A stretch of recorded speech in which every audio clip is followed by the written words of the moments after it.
सभी विद्यार्थियों को नमस्ते।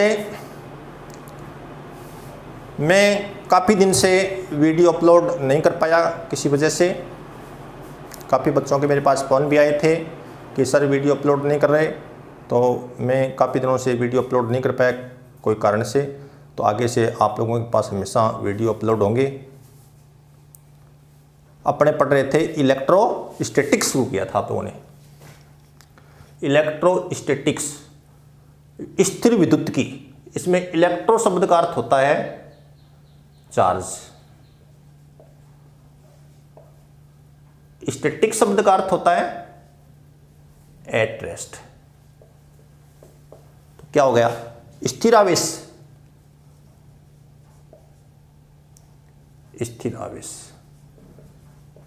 तो भौतिक विज्ञान की वह शाखा जिसमें स्थिर आवेशों का अध्ययन किया जाता है उसे इलेक्ट्रोस्टैटिक्स कहते हैं, स्थिर विद्युतिकी कहते हैं। और इलेक्ट्रोस्टैटिक्स में आप लोगों ने चैप्टर शुरू कर रखा है विद्युत क्षेत्र वाला, इलेक्ट्रिक फील्ड वाला। इसके अंतर्गत आप लोगों ने क्या क्या पढ़ा? आवेश के कंसेप्ट के बारे में पढ़ा, आवेश के गुण धर्म के बारे में पढ़ा, आवेशन की विधियां पढ़ ली, और अपने लास्ट में पढ़ा था विद्युत बल रेखाएं। क्या पढ़ा था लास्ट में आप लोगों ने? विद्युत बल रेखाएं पढ़ा था लास्ट में आप लोगों ने। लास्ट अपना टॉपिक, जब अपना पिछले वीडियो में लास्ट वीडियो था उसमें कौन सा टॉपिक था? विद्युत बल रेखाएं।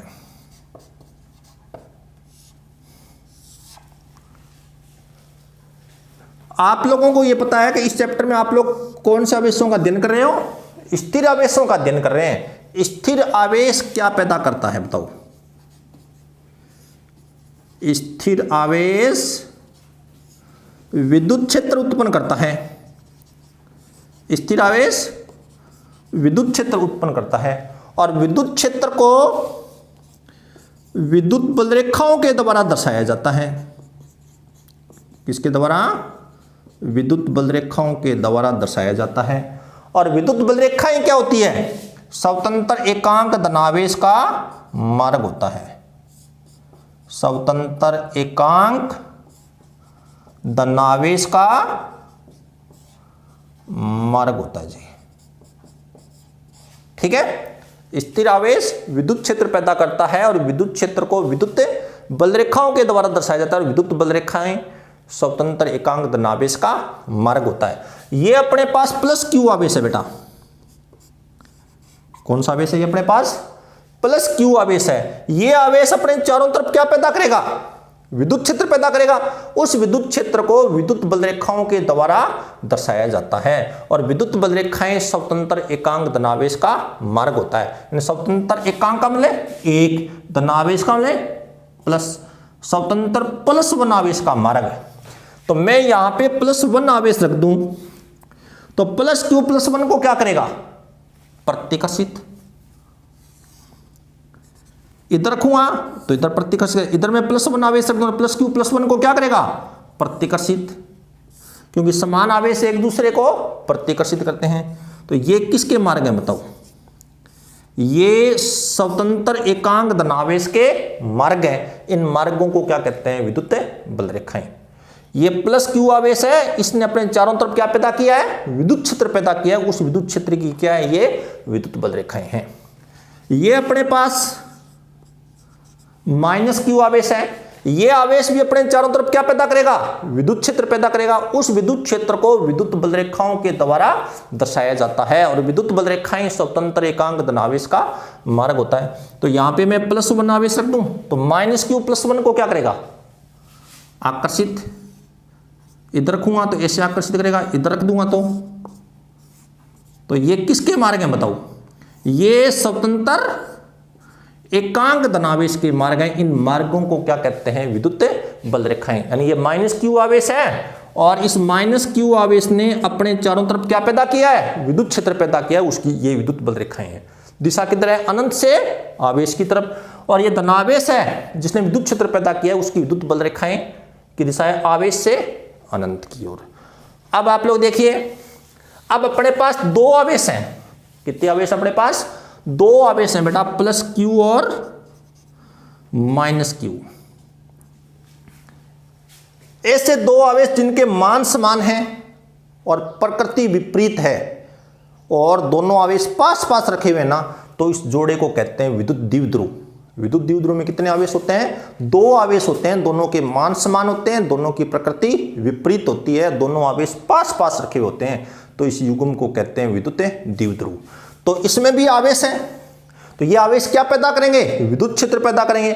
उस विद्युत क्षेत्र को विद्युत बल रेखाओं के द्वारा दर्शाया जाता है, और विद्युत बल रेखाएं स्वतंत्र एकांक धनावेश का मार्ग होती है। तो यहाँ पे मैं +1 आवेश रख दूं, तो +q +1 को क्या करेगा? प्रतिकर्षित, और -q उसको क्या कर लेगा? आकर्षित।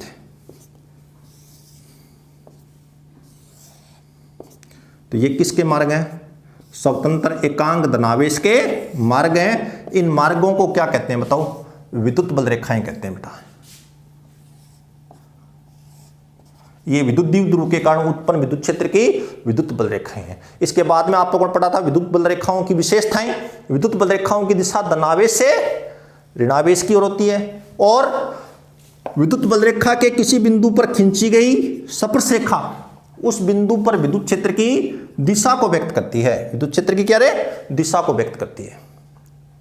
और 2 विद्युत बल रेखाएं कभी भी एक दूसरे को काटती नहीं है। क्यों नहीं काटती? मान लो 2 विद्युत बल रेखाएं एक दूसरे को काटती है, तो क्या हो जाएगा बताओ? तो ये 2 विद्युत बल रेखाएं एक दूसरे को क्या कर रही है? काट रही है। तो आपने इस बिंदु पर विद्युत क्षेत्र की दिशा बतानी है। दिशा बताने के लिए आप क्या खींचोगे? इस बिंदु पर विद्युत बल रेखा पर स्पर्शरेखा खींच दो।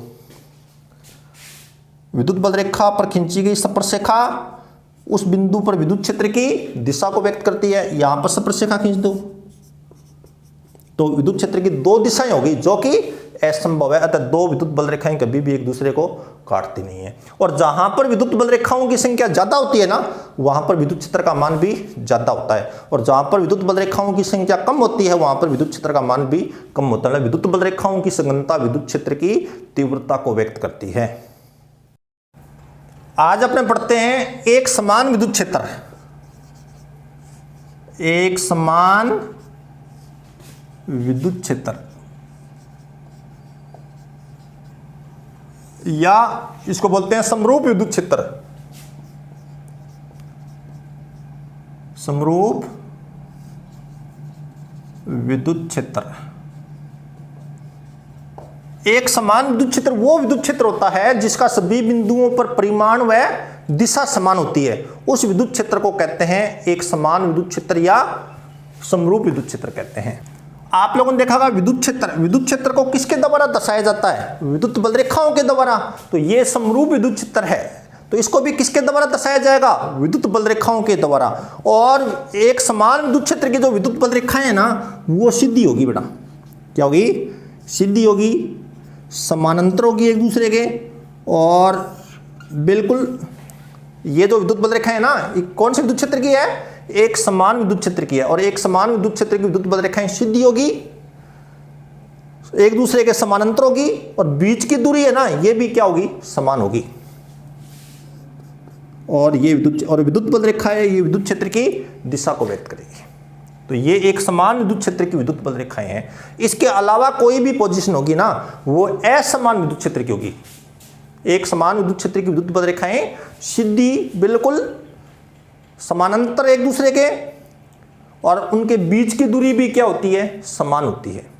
ये एक समान विद्युत क्षेत्र की क्या है? विद्युत बल रेखाएं। और ये विद्युत बल रेखा है, ये विद्युत क्षेत्र की दिशा को व्यक्त करती है। ठीक है। अब इसके अलावा कोई भी पोजीशन आ जाए, इसके अलावा वो असमान विद्युत क्षेत्र होता है। ये देख लो, ये कौन सी बल रेखाएं हैं? तो ये कौन सी विद्युत क्षेत्र की बल रेखाएं हैं? इस तरह की। तो ये असमान विद्युत क्षेत्र है। क्यों असमान विद्युत क्षेत्र है? क्योंकि आप लोगों को ये पता है कि विद्युत बल रेखा के किसी बिंदु पर खींची गई स्पर्शरेखा विद्युत क्षेत्र की दिशा को व्यक्त करती है। तो यहां पर विद्युत क्षेत्र की दिशा ये है ना, और यहां पर विद्युत क्षेत्र की दिशा ये है। समान है क्या? नहीं, समान नहीं है। तो दिशा समान नहीं है यहां पे विद्युत क्षेत्र की, तो ये असमान विद्युत क्षेत्र है। कौन सा? असमान विद्युत क्षेत्र। और एक समान विद्युत क्षेत्र है वो क्या होता है? एक समान विद्युत क्षेत्र का सभी बिंदुओं पर परिमाण व दिशा दोनों समान होते हैं। उस विद्युत क्षेत्र को कहते हैं समरूप विद्युत क्षेत्र। और इसके अलावा कोई भी पोजीशन होगी वो असमान विद्युत क्षेत्र होगा। ठीक है। अब अपन पढ़ते हैं विद्युतशीलता। क्या पढ़ते हैं? विद्युतशीलता। ये सामान्य नॉर्मल बातें हैं। विद्युतशीलता। आप लोगों को ये पता है कि विद्युत क्षेत्र को किसके द्वारा दर्शाया था आप लोगों ने? विद्युत बल रेखाएं। और कोई माध्यम ऐसा होता है जहां से जिसमें से कम बल रेखाएं गुजर पाती है, और कोई माध्यम ऐसा होता है जिससे ज्यादा बल रेखाएं गुजर पाती है। तो किसी माध्यम से विद्युत बल रेखाओं के गुजरने की जो क्षमता होती है ना, उसको कहते हैं उस माध्यम की विद्युतशीलता। विद्युतशीलता क्या होती है? किसी माध्यम से विद्युत बल रेखाओं के गुजरने की क्षमता को कहते हैं। किसी माध्यम से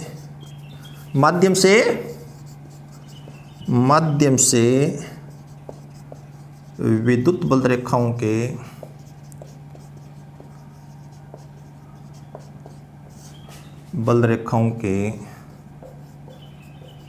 गुजरने की क्षमता को उस माध्यम की क्या कहते हैं? विद्युतशीलता कहते हैं। उस माध्यम की विद्युतशीलता कहते हैं। और ये जो विद्युतशीलता है ना, इसको अपसाइलन से दर्शाते हैं। किसे दर्शाते हैं इसको? अपसाइलन से दर्शाते हैं इसको। ये अपसाइलन है। विद्युतशीलता को किसके द्वारा दर्शाया जाता है? अपसाइलन से दर्शाते हैं। निर्वात की विद्युतशीलता। निर्वात कौन सा माध्यम होता है? जहां पे हवा वगैरह कुछ नहीं है, उस माध्यम को क्या कहते हैं? निर्वात। निर्वात की विद्युतशीलता क्या होती है? निर्वात की विद्युतशीलता। निर्वात की विद्युतशीलता को अपसाइलन 0 से दर्शाएंगे, और इसका मान होता है, याद रखना, 8.85 × 10⁻12 होता है। मात्रक क्या होता है अपसाइलन विद्युतशीलता का? मात्रक एक बार याद रखना, मैं अगले टॉपिक में इसका मात्रक बता दूंगा आप लोगों को। इसका मात्रक होता है कूलाम स्क्वायर बट्टा प्रति न्यूटन गुणा मीटर स्क्वायर। ये विद्युतशीलता का क्या हो गया रे? मात्रक हो गया। ये निर्वात की विद्युतशीलता का मान है। ये विद्युतशीलता क्या होती है? किसी माध्यम से विद्युत बल रेखाओं के गुजरने की क्षमता को उस माध्यम की विद्युतशीलता कहते हैं। और निर्वात की विद्युतशीलता अपसाइलन 0 बराबर होता है 8.85 × 10⁻12 कूलाम स्क्वायर प्रति न्यूटन गुणा मीटर स्क्वायर। अब अपने विद्युतशीलता का विमीय सूत्र लिखो।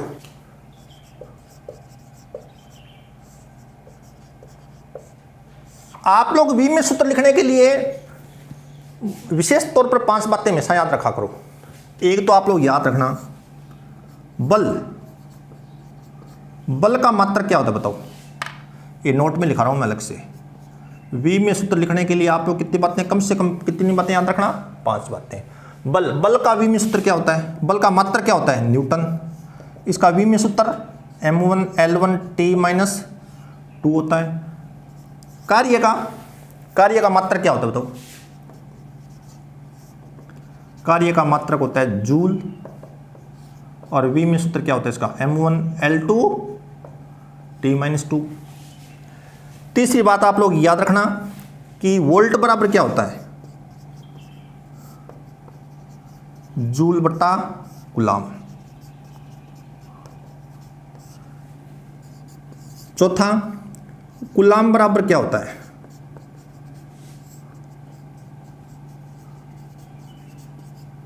एम्पीयर गुणा सेकेंड। पांचवी बात याद रखना आप लोग, ओम बराबर क्या होता है? वोल्ट प्रति एम्पीयर। ये 5 बातें आप लोग यदि याद रख लोगे ना, तो 12वीं क्लास में विमीय सूत्र लिखना आप लोगों के लिए मुश्किल नहीं होगा। 12वीं क्लास में विमीय सूत्र लिखना आप लोगों के लिए मुश्किल नहीं होगा बेटा, बिल्कुल। इनको आप लोग अलग से याद कर लेना पहले, ठीक है। अपने को विद्युतशीलता का विमीय सूत्र लिखना है। विद्युतशीलता का मात्रक क्या होता है बताओ? पहले तो विद्युतशीलता का मात्रक होता है कूलाम स्क्वायर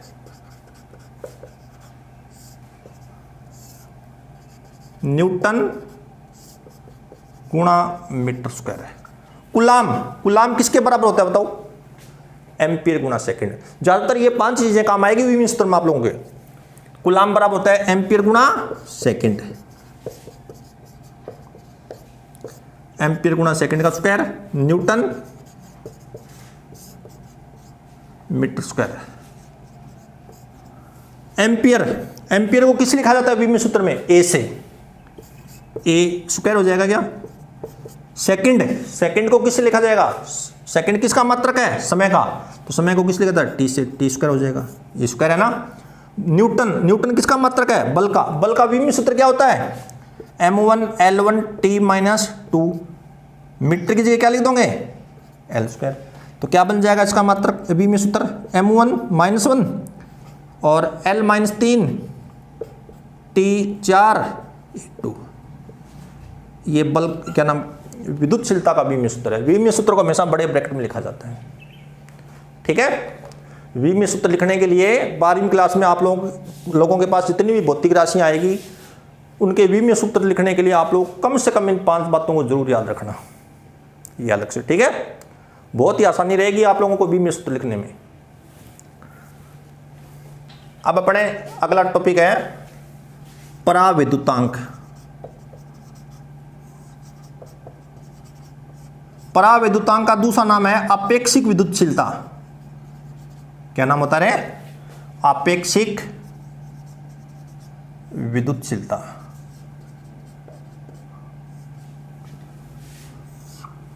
पराविद्युतांक का दूसरा नाम है अपेक्षिक विद्युतशीलता। और ये जो पराविद्युतांक होता है ना किसी माध्यम का, माध्यम के पराविद्युतांक को एप्सिलॉन r से दर्शाया जाता है। किससे? एप्सिलॉन r से। तो पराविद्युतांक क्या होता है कि पराविद्युतांक होता है माध्यम की विद्युतशीलता, माध्यम की विद्युतशीलता और निर्वात की विद्युतशीलता।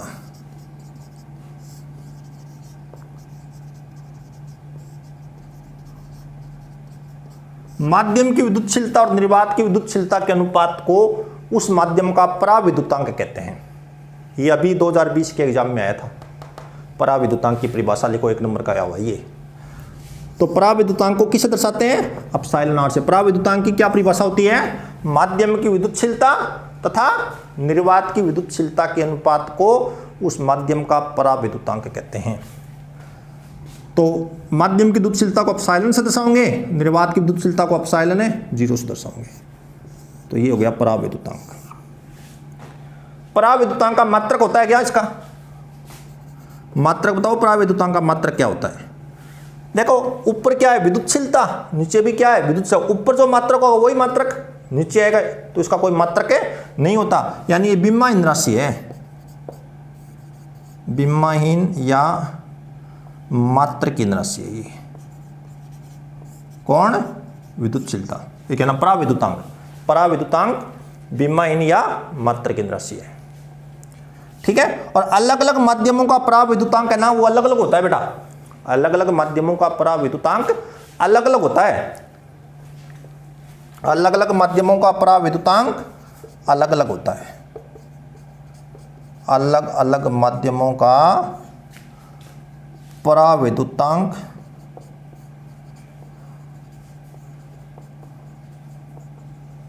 अलग अलग होता है।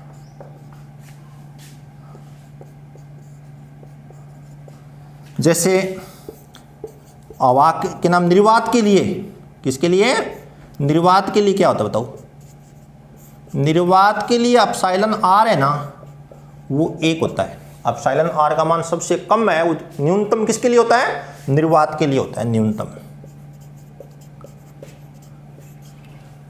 हवा के लिए, वायु के लिए, वायु के लिए इसका मान होता है बेटा 1.359 होता है, लगभग 1 है ये। निर्वात का जो अपवर्तनांक पराविद्युतांक होता है वही पराविद्युतांक किसका होता है? लगभग वायु का। वायु का पराविद्युतांक और निर्वात का पराविद्युतांक बराबर है, इसलिए पराविद्युतांक की दृष्टि से हवा और निर्वात दोनों एक जैसे माध्यम होते हैं। किसकी दृष्टि से? पराविद्युतांक की दृष्टि से निर्वात और वायु माध्यम में एक जैसे होते हैं, समान होते हैं। और पानी के लिए, पानी के लिए इसका मान होता है बेटा 80। अलग अलग किताबों में अलग अलग दिया हुआ मिलेगा आप लोगों को, ठीक है। और धातुओं के लिए ये बहुत इंपॉर्टेंट है। किसके लिए? धातु। सारी की सारी धातुएं क्या होती है बेटा? चालक होती है। चालकों के लिए, चालकों के लिए एप्सिलॉन आर का मान है ना वो अनंत होता है, अधिकतम होता है बेटा। अधिकतम किसके लिए होता है पराविद्युतांक का मान? धातुओं के लिए होता है। कितना? अनंत। सबसे कम किसके लिए होता है? निर्वात के लिए। कितना? 1 होता है। ये बहुत इंपॉर्टेंट बात है। अब आप लोगों को पूछ ले तांबे का पराविद्युतांक कितना होता है? अनंत होता है। चांदी का पराविद्युतांक कितना होता है? अनंत होता है, क्यों? धातु है और धातुओं का पराविद्युतांक अनंत होता है। ठीक है। अब अपन पढ़ते हैं बेटा कूलाम का नियम। कौन सा नियम पढ़ते हैं अपने? कूलाम का नियम पढ़ते हैं। कूलाम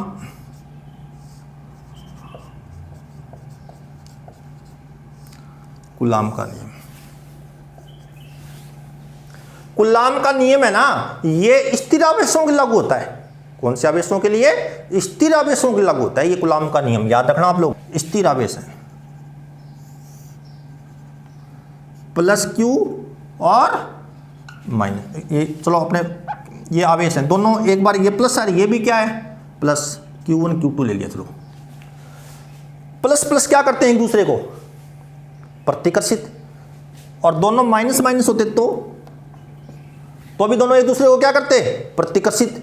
और एक प्लस होता दूसरा माइनस होता तो दोनों एक दूसरे को क्या करते? आकर्षित। तो इन दोनों, ये दोनों आवेश क्या है? स्थिर आवेश है। क्योंकि इस चैप्टर के अंदर आप लोग कौन से आवेशों का अध्ययन कर रहे हो? स्थिर आवेशों का अध्ययन कर रहे हो। इलेक्ट्रोस्टैटिक्स पढ़ रहे हैं ना। तो इन दो आवेशों के मध्य लगने वाला, स्थिर आवेशों के मध्य लगने वाला जो बल है वो आकर्षण भी हो सकता है और प्रतिकर्षण भी हो सकता है। ठीक है। और इन दोनों आवेशों के मध्य लगने वाला आकर्षण या प्रतिकर्षण बल है ना, वो इन दोनों आवेशों के परिमाण Q1 और Q2 के गुणनफल के समानुपाती होता है। Q1 और Q2 के गुणनफल के क्या होता है? समानुपाती होता है। और दोनों आवेशों के बीच की दूरी कितनी है? R। और बीच की दूरी के वर्ग के क्या होता है बेटा? व्युत्क्रमानुपाती होता है।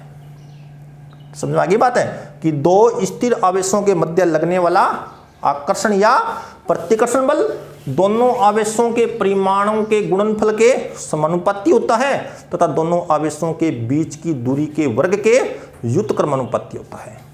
आपने क्या लिया है? दो आवेश Q1 व Q2 है, उनके बीच की दूरी R है।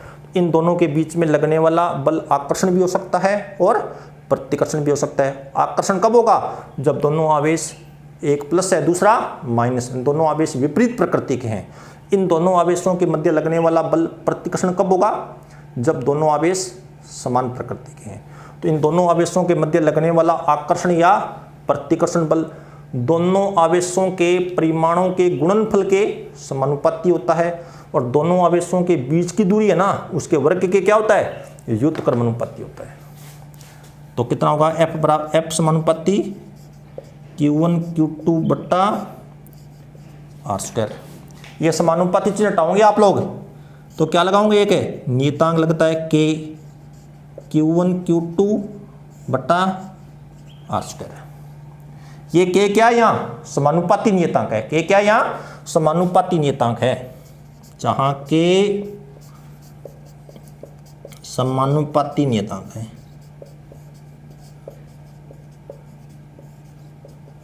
और K का मान कितना होता है? K का मान होता है 1/4 पाई एप्सिलॉन 0 मान होता है। इसका मान कितना होता है? 1/4 पाई एप्सिलॉन 0। और ये बराबर होता है बेटा, इसका मान होता है 9 गुणा 10 की पावर 9। अब बताओ K का मात्रक क्या होगा? देखो F बराबर क्या होता है? दोनों आवेशों के मध्य लगने वाला कूलाम बल F बराबर होता है K Q1 Q2 बट्टा R²। तो K बराबर कितना हो जाएगा? K बराबर हो जाएगा F R² बट्टा Q1 Q2। F का मात्रक क्या होता है? न्यूटन। R का मात्रक क्या होगा? मीटर स्क्वायर हो जाएगा। आवेश का मात्रक क्या होता है? कूलाम। तो कूलाम का स्क्वायर हो जाएगा, कूलाम गुणा कूलाम। तो K का मात्रक हो गया, बोलो, न्यूटन गुणा मीटर स्क्वायर बट्टा कूलाम स्क्वायर। ये K का मात्रक हो गया। K का मतलब होता है 1/4 पाई एप्सिलॉन 0। इसका मान होता है 9 गुणा 10 की पावर 9। ये इसका मात्रक हो गया। अब मेरी बात सुनो आप लोग, 4 का कोई मात्रक होता है क्या? नहीं। पाई का कोई मात्रक होता है क्या? नहीं। तो इसका 1/ε0, किसका? 1/ε0 का मात्रक क्या है बताओ? 1/ε0 का मात्रक है ये न्यूटन गुणा मीटर स्क्वायर कूलाम स्क्वायर। ये किसका मात्रक है? 1/ε0 का मात्रक है ये। किसका मात्रक है ये? 1/ε0 का मात्रक। तो ε0 का मात्रक क्या हो, चलो बताओ। ε0 का मात्रक हो जाएगा उल्टा कूलाम स्क्वायर न्यूटन गुणा मीटर स्क्वायर। पिछले टॉपिक में आप लोगों को मैंने विद्युतशीलता बताई थी, उसमें ये मात्रक लिखा था, याद है क्या आप लोगों को? ये विद्युतशीलता का मात्रक होता है, ठीक है। अब अपने कूलाम का नियम सदिश रूप में लिखो। कौन से रूप में? सदिश रूप में। क्या होता है? एक याद रखना, कूलाम बल की जो दिशा है ना, वो हमेशा दोनों आवेशों को मिलाने वाली रेखा के अनुदिश होती है। मान लो ये दोनों आवेश एक दूसरे को आकर्षित करेंगे तो आकर्षित भी ऐसे करेंगे, और प्रतिकर्षित करेंगे तो भी ऐसे करेंगे। यानी इन दोनों आवेशों के बीच में लगने वाला जो बल होगा ना, उसकी दिशा दोनों आवेशों को मिलाने वाली रेखा के अनुदिश होगी, या तो ऐसे होगी या ऐसे होगी, ठीक है। तो कूलाम बल की दिशा होती है दोनों आवेशों को मिलाने वाली रेखा के अनुदिश होती है, आर के अनुदिश होती है। किधर होती है? आर के अनुदिश होती है। अब आप लोग देखो, बल कौन सी राशि होती है? सदिश राशि। बायां पक्ष ध्यान दो, बायां पक्ष कौन सी राशि है? सदिश राशि। दाएं पक्ष में क्या क्या बताओ? के नियतांक है, अदिश राशि होती है। आवेश अदिश, आवेश भी अदिश राशि होती है। नीचे आर क्या होता है? आर सदिश राशि होती है, लेकिन सदिश का जो वर्ग है ना, सदिश का वर्ग हमेशा कौन सी राशि होती है? अरे अदिश राशि होती है। 11वीं क्लास में पढ़ के आए होंगे आप लोग। सदिश का वर्ग है वो कौन सी राशि होती है? अदिश राशि होती है। तो आर का वर्ग अदिश, तो क्या आ गया बताओ? अदिश गुणा अदिश गुणा अदिश बराबर क्या आएगा? अदिश। तो इसका ये पूरी की पूरी राशि क्या है बताओ? एदिश राशि है। कौन सी राशि है? एदिश राशि है। जबकि बायां पक्ष क्या है? बायां पक्ष बल कौन सी राशि होती है? सदिश। जबकि दायां पक्ष अदिश राशि। तो बायां पक्ष सदिश है तो दायां पक्ष भी क्या होना चाहिए? सदिश। तो अदिश से सदिश कैसे आएगा बताओ? अपने दायां पक्ष कौन सी राशि है? अदिश। लेकिन दायां पक्ष को बनाना क्या है? सदिश राशि बनानी है। तो ये कैसे आएगा सदिश राशि? तो अपन यदि इसको सदिश से गुणा कर दें तो ये पूरी राशि क्या हो जाएगी रे? सदिश आएगी। तो ऐसे सदिश से गुणा करेंगे जिसे मान ना बदले। मान कितने से गुणा करने पर नहीं बदलता? 1 से गुणा करने पर मान नहीं बदलता। एक कौन सी सदिश का मान होता है? एकांक सदिश का मान होता है। तो यहां पे अपने एकांक सदिश से गुणा कर देंगे। किससे? एकांक सदिश। सदिश रूप में कैसे लिखेंगे? एफ सदिश बराबर के का मतलब होता है 1/, के का मतलब कितना होता है? 1/4πε0 Q1 Q2 बट्टा आर स्क्वायर आर कैप। ये हो गया। जहां आर कैप क्या है? जहां आर कैप है सदिश, आर की दिशा में एकांक सदिश। क्लियर? तो कूलाम का नियम कौन से आवेशों के लागू होता है? स्थिर आवेशों के लागू होता है। तो दो स्थिर आवेशों के मध्य लगने वाला आकर्षण या प्रतिकर्षण बल दोनों आवेशों के परिमाणों के गुणनफल के समानुपाती होता है, और दोनों आवेशों के बीच की दूरी के वर्ग के व्युत्क्रमानुपाती होता है। ये समानुपाती चिन्ह हटा दिया तो क्या लग गया? समझ में आ गई बात है? ये कूलाम का नियम उसी के अनुरूप है जैसे गुरुत्वाकर्षण वाला नहीं पढ़ा था आप लोगों ने पिछले साल 11वीं क्लास में? गुरुत्वाकर्षण का नियम पढ़ा होगा ना, गुरुत्वाकर्षण का सार्वत्रिक नियम। उसमें ये देखा होगा आप लोगों ने M1 और M2 द्रव्यमान के दो पिंड है, उनके बीच की दूरी कितनी है? r। तो इन दोनों के बीच में लगने वाला गुरुत्वाकर्षण बल क्या होता है? दोनों पिंडों के द्रव्यमानों के गुणनफल के समानुपाती और दोनों के बीच की दूरी के वर्ग के व्युत्क्रमानुपाती होता है। लेकिन इसमें द्रव्यमान की जगह क्या नाम आएगा? आवेश। कूलाम नियम में द्रव्यमान की जगह क्या नाम आएगा? आवेश। ठीक है? ये सेम टू सेम उसी के तुल्य है जो गुरुत्वाकर्षण का सार्वत्रिक नियम पढ़ा होगा। 11वीं क्लास में, उसके अनुरूप है ये नियम।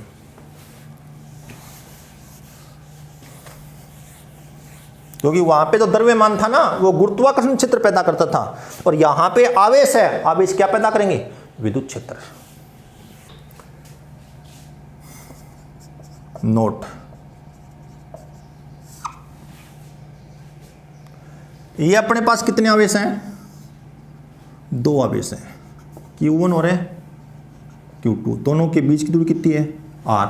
और दोनों के बीच में माध्यम निर्वात है। क्या यहां पे दोनों के बीच में निर्वात है? तो इन दोनों के मध्य लगने वाला कुलाम्ब बल कितना होगा बताओ? F बराबर है, F बराबर होगा 1/4 पाई एप्सिलॉन 0 Q1 Q2 बट्टा R²। अब मान लो इन दोनों आवेशों के बीच में माध्यम निर्वात नहीं है, कोई अन्य माध्यम है। कौन सा माध्यम है? अन्य माध्यम है। तो फिर एप्सिलॉन 0 की जगह क्या आएगा? एप्सिलॉन आएगा। कि माध्यम की विद्युतशीलता को किससे दर्शाया जाता है? एप्सिलॉन से। तो यदि दोनों आवेशों के मध्य, यदि दोनों आवेशों के मध्य अन्य माध्यम है, तो निर्वात नहीं है, अन्य माध्यम है, तो फिर क्या आएगा? दोनों आवेशों के बीच में लगने वाला बल कितना होगा? Fm बराबर आ गया 1/4 पाई एप्सिलॉन Q1 Q2 बट्टा कितना रे? R²। एप्सिलॉन किसके बराबर होता है बताओ? आप लोगों ने पढ़ा था, पराविद्युतांक की परिभाषा पढ़ गए ना थोड़ी देर पहले। पराविद्युतांक किसके बराबर होता है? पराविद्युतांक बराबर होता है एप्सिलॉन बट्टा एप्सिलॉन 0। माध्यम की विद्युतशीलता और निर्वात की विद्युतशीलता के अनुपात को माध्यम का पराविद्युतांक कहते हैं। तो एप्सिलॉन बराबर कितना हो जाएगा? तो एप्सिलॉन R एप्सिलॉन 0। तो Fm बराबर आ जाएगा 1/4 पाई एप्सिलॉन R, एप्सिलॉन की जगह लिख देंगे epsilon R epsilon 0 Q1 Q2 बट्टा कितना रे? R²। ये किसका मान है? ये वाला, ये 1/4 पाई एप्सिलॉन 0, ये Q1 Q2 बट्टा R²। ये निर्वात में दो आवेशों के मध्य लगने वाला बल। तो Fm बराबर कितना हो जाएगा? तो माध्यम में लगने वाला बल बराबर हो जाएगा निर्वात में लगने वाला बल बट्टा नीचे क्या बच गया? Epsilon R। ये हो गया, ठीक है। तो यहां पर भी एक एप्सिलॉन R की परिभाषा और निकल गई। नहीं, एप्सिलॉन R बराबर कितना होता है? निर्वात में लगने वाला बल, एप्सिलॉन R को इधर ले जाओ और Fm को नीचे ले आओ। माध्यम में लगने वाले बल, दो आवेशों के मध्य निर्वात में लगने वाला बल तथा उन्हीं दोनों आवेशों के मध्य अन्य माध्यम में लगने वाले बल के अनुपात को उस माध्यम का पराविद्युतांक कहते हैं। निर्वात में दो आवेशों के मध्य लगने वाला बल तथा माध्यम में दोनों आवेशों के मध्य लगने वाले बलों के अनुपात को उस माध्यम का पराविद्युतांक कहते हैं। पराविद्युतांक की एक परिभाषा ये भी आ गई है, ठीक है। अब देखो अपने पास ये सवाल है एक, निर्वात में दो आवेशों के मध्य लगने वाला कूलाम्ब बल 50 न्यूटन है। ऐसी अवस्था में दोनों आवेशों के मध्य तांबे की प्लेट रख दी जाए तो दोनों आवेशों के मध्य लगने वाले कूलाम्ब बल का मान ज्ञात करो। जब दोनों आवेशों के मध्य निर्वात है तो लगने वाला बल कितना है? 50 न्यूटन। F बराबर कितना है? 50 न्यूटन। और दोनों के मध्य कौन सी प्लेट रख दी? तांबे की प्लेट रख दी। तो तांबे का पराविद्युतांक कितना होता है? तांबे धातु का पराविद्युतांक कितना होता है? पराविद्युतांक होता है धातु का अनंत। और माध्यम में लगने वाला बल ज्ञात करना है, बताओ कितना होगा? Fm बराबर कितना होता है? F बट्टा एप्सिलॉन R। तो कितना हो गया? 50 बट्टा अनंत, कितना हो गया? 0। यानी कोई बल नहीं लगेगा, दोनों आवेशों के मध्य कोई बल नहीं लगेगा। लगने वाले कूलाम्ब बल का मान 0 होगा, ठीक है ना। कौन सी प्लेट रखी है? तांबे की प्लेट रखी है। तांबे के लिए पराविद्युतांक अनंत होता है, क्योंकि धातुओं के लिए पराविद्युतांक कितना होता है? अनंत होता है। अब अपन पढ़ते हैं कूलाम के नियम से संबंधित महत्वपूर्ण तथ्य। कूलाम का नियम है ना, वो हमेशा स्थिर आवेशों में लागू होता है। कौन से आवेशों में लागू होता है? स्थिर आवेशों में लागू होता है कूलाम का नियम। और जब दो आवेशों के बीच की दूरी, जब दो आवेशों के बीच की दूरी 10⁻⁻15 मीटर कोटि, 10⁻⁻15 मीटर कोटि या इससे कम है, जब दो आवेशों के बीच की दूरी 10⁻⁻15 मीटर कोटि या इससे कम है तो कूलाम का नियम लागू नहीं होता। तो दोनों आवेशों के बीच की दूरी 10⁻⁻15 मीटर कोटि से क्या होनी चाहिए? ज्यादा है, तो ही कूलाम का नियम क्या होता है बेटा? लागू होता है। कूलाम का नियम कौन से आवेशों लागू होता है? स्थिर आवेशों को लागू होता है। और जब दो आवेशों के बीच की दूरी 10⁻⁻15 मीटर कोटि या इससे कम है तो कूलाम का नियम लागू नहीं होता। ये दो आवेश हैं, ये क्या है अपने पास? दो आवेश हैं Q1 और Q2। इन दोनों के बीच में जो कूलाम बल लगेगा, इन दोनों के बीच में जो कूलाम बल लगेगा उसका मान, मान लो अपने यहां पे कोई और आवेश रख दिया Q3 और Q4, तो इन दोनों के बीच में लगने वाला जो कूलाम बल है ना, वो उस पर Q3 और Q4 का कोई प्रभाव नहीं पड़ता।